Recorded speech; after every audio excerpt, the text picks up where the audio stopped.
This is Gus Summers of theINshow, and thanks for tuning in once again. And remember, don't forget to visit us every Thursday from 1 to 2 p.m. Pacific Standard Time, where I host theINshow with my co-host, Miss Margaret Mitchum. And look for us on Facebook, Twitter, YouTube, LinkedIn, Pinterest, Flickr, Instagram, all those great social media sites. And here is part 2 of our interview with Michael David Lynch, writer, director, and editor of Dependence Day. Again, one of the things I loved about Alice's character is the same thing I liked about his friend Josh, that they seem to understand what he's shooting for and how supportive they are. That's one thing I really liked about Josh Stateman and his support for him. Yeah, when he allows him to stay with him and everything and how he encourages him. I thought that was a great supporting character there. Tell me about how you developed that character. Well, I'll tell you a quick funny story. So Josh Damon and Joe Burke we're all Columbia College alumni from Chicago, so Columbia College Chicago alumni. Josh and I were actually writing another script together, a hockey movie about Theo Fleury, and basically me sitting across from him for 2 months in my house writing a movie. I was like, man, Josh is so funny, and he's a writer, and he originally didn't want to be an actor. And I was like, Josh, you're hilarious, man. I need to put you in something. And when I started writing Dependence Day, I just knew that Josh would be the perfect quirky best friend character. And I really wanted, I love Josh's dry sense of humor. And I thought that, with Joe's neuroticness and Josh's dry sarcasm, I thought it would bring, different, unique senses of humor to the film. To really, and not only that, but like you said, it's not just about bringing someone funny, but it's bringing someone who can bring a truthful character that people can be like, wow, I know someone like that. I feel that's real. I don't feel like it's a gag. It's not like just trying to make me laugh. I'm laughing, but I'm also feeling the realness of the situation. Yeah. So Josh is a dear friend of mine, and I said we're alumni together, and I really wanted to help also promote his career because I think he's got a lot going for him. I think both him, Joe Burke, I think, is a tour de force in this film. Early on when when I was writing the script, I would bring Josh over with Joe, and we got some scenes out, and I felt like the chemistry was fantastic. So I felt like if Joe's like my Larry David, Josh is like my Woody Allen. Yeah. Yes, again, going with the theme of support. I love how Allison supported him, Josh, and I also liked how he connected with Tony at the bar owner. There was a scene that you had mentioned when he was babysitting, and he's telling Allison, things are like tears. You got to move up. You make connections here, you make connections there, and I love how you said that. And then I saw that in the film, and here's Tony, who sees him and again seems to understand what he's striving for, and helps him. I really enjoyed that. Was that kind of all purposeful? Those steps of of support that way. I think so. And what I've noticed, from all the giant movies I've worked on and interacted with a lot of amazing people, no one gets there on their own. Everyone needs support. Everyone needs collaboration. I remember I worked on one show where we were following a Super Bowl champion who we talked about how they only had enough support to get behind one of their 3 kids, and that kid ended up being drafted first round in the baseball pro draft. And the other 2 kids, they weren't as surprising because they couldn't separate their efforts. So I think whenever you have anyone who's great or is doing really well, if someone is a great hockey player, then someone teach them how to play hockey. So I don't believe in one person just does it all by themselves. Filmmaking is a team sport, and I'm a hockey player from Michigan, so I look at it like I absolutely think you need to find the proper people to support you, and I'm a big believer in that. My wife, she's been with me in my whole journey from when we left Michigan to when I went to Columbia College Chicago to when I then moved to Los Angeles to continue to keep pursuing the dream. In a way, that's how I think I'm, like Cam is. I'm a dreamer, and my wife's always been a realist, and she's always kept me very grounded. So I think in that aspect, in those kind of, big, ideas, that's how the film, you could say, is more autobiographical. And because I work in film, I got claimed as a dependent on my wife's taxes. And my accountant really did say some things that I thought were inappropriate, and I thought it'd be funny to put in the film and make fun of that.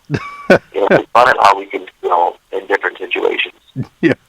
And those were great scenes, by the way. And just tell me about Brian George. He's one of my favorites. I love. He just delivered those lines just straight as a matter of fact. How was it working with him? It was excellent working with Brian. He was fantastic.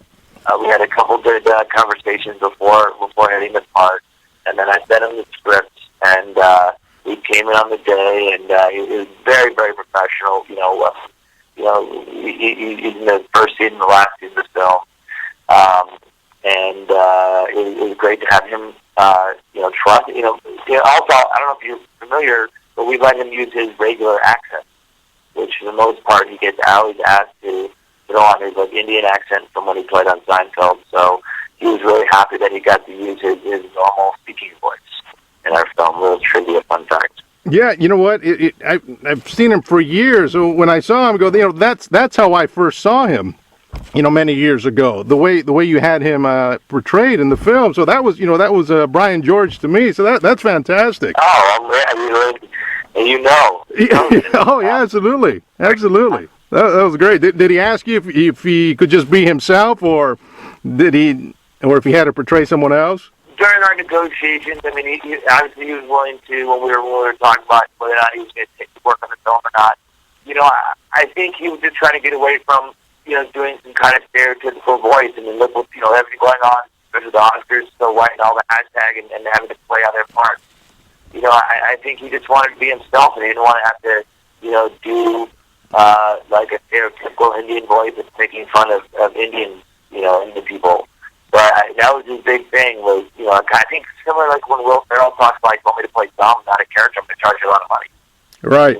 So I think it was just more. It was more of that of like, that's what he gets, paid the big bucks to all the time, is have to play those stereotypical roles. And a big part of Dependence Day was I didn't want things to be stereotypical. I didn't want stereotypes. Yeah. That's not what this film was about. This film was about breaking the stereotypes. This film was about showing the world that I see. Like you said, the gender swaps and showing how strong women are. Like Tony DeBart, owner played by Jules Wilcox. Jules was fantastic. And then Jules also, she recommended Erin Pineda, who plays, her sister, the director, Catherine, in the film. I think Catherine's hilarious. So it's one of those things about, like Erin's a Latina as well. So it's like, showing strong Latina as a director and all that kind of stuff. So it's like, we didn't want to play stereotypes. And that was something that Brian George was like, I can stick my teeth into that. That's awesome. I'm on board. Like, I get to sound how I sound. I don't have to play different. Like, I want that. Let's do this. He's, of course, he's not playing himself. He's playing an accountant. He's playing a sushi accountant. But, that he didn't have to, put on some kind of fake accent of something that he's not. Right, absolutely. Because that was the thing that stood out for me in the film, was how everyone seemed natural. I'm from LA, so the way you portrayed everyone, that's the way I've always seen everyone. Everyone speaks with that national broadcaster's language, where you understand every syllable and there is no distinguishable accent. So I thought you did a great job capturing that. Everyone just seemed so real in the whole film. That's one of the things I really loved about it. I really appreciate you saying that. That was, as a director, that was one of the biggest things I was focusing on. Was I wanted everything to feel natural. I hate when films feel staged, and you can tell the actor had to step on his, mark, and had to only say that line, with the script that I wrote, the big thing was, yes, of course you want every line that you wrote said, but if for some reason, while you're in the space, you find something better or you find another way to say it. We went with that approach. We went with, hey, let's make whatever the best thing that is here. Let's not be married to something if we find better on the day that's magical. The minute anything sounded forced, I would immediately rewrite it, or we'd improv it on the day, and make sure that it felt organic and natural. Because I feel that's Absolutely. people can feel falseness immediately, Absolutely. and I really wanted to avoid that. Yeah, you did a great job. Yeah, I didn't catch anyone quote unquote acting in the film. I think everyone did a fantastic job. Hey, Michael, last question. When's it due to come out? Theaters, selected theaters, VOD. Well, first we're having our world premiere March 5th at Cinequest at 9:30 p.m. We're really excited about that. And we got our after party to be sponsored by Columbia College Chicago. And then we have another screening on the 6th at 1 p.m. of March and the 11th of March at 5 p.m. And then I've got Circus Row that's helping sell our film right now. So we're hoping to be on VOD definitely this year. Hopefully in a couple months. And I'll be able to have more to say. And if you check out dependenceday.com, that's like dependent. So dependenceday.com, we're going to always post up all the screenings and all the information there. You can also find us at facebook.com/dependenceday. We're also on Twitter at dependenceday. Fantastic. We're really excited to get on VOD. We're hoping, though, to do a day-and-date release where we'll be in theaters for at least a week, hopefully in LA, and hopefully if the stars align, hopefully we'll be in LA and New York for 1 week each. We'll see how things play out. So, hopefully this summer or the fall we'll be on VOD. Hey, fantastic. Michael, thanks again. Congratulations on the film. Enjoyed it, and I'll be looking forward to that hockey film. Oh yeah, we're getting it going. I ended up doing a documentary first. We can talk about it another time. I ended up doing a doc with Beetle Fleury that'll be coming out later this year as well. But the other script is still waiting. Once Independence Day does well, we'll see if we can raise the money to do the next one, right? Absolutely, I'm sure it will. Mike, thanks again. Appreciate it. Congratulations. All right, thank you very much for having me on, guys. Appreciate it. You bet. Take care. Bye-bye. Bye. And that was our interview with Michael David Lynch. I'm Gus Summers of theINshow. Thanks for tuning in once again. And be sure to visit us at theINshow.com for all our latest news and updates. And as always, ladies and gentlemen, Gus has left the building.